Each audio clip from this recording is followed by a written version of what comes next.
Kaugnay nito, mamayang gabi ay magkakaroon ng Talk to the People address kung saan ang polisiya sa face shields ang isa sa mapag-uusapan. So yung mga nagtatanong, kailangan pa ba ang face shield? Ang malinaw po ganito ha, hindi na po kinakailangan ng face shield sa labas kasi hindi naman po inapila yan ng IATF. Ang inapila lang ng IATF yung pagsuot ng face shield sa loob, kasama na po sa mga malls at iba pang mga commercial establishments at saka sa mga pampublikong transportasyon. COVID-19 update naman po tayo, no?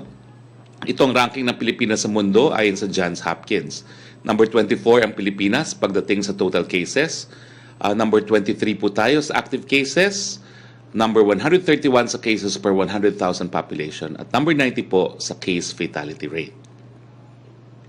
Meron tayong 5,803 na mga bagong kaso ayon po sa June 2021 datos ng DOH. Saludok po kami sa ating mga medical frontliners at nananatiling mataas ang ating recovery rate.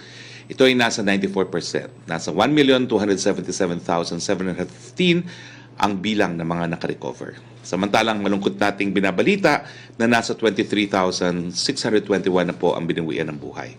Nakikiramay po kami sa mga naulila. Nasa 1.74% po ang ating fatality rate.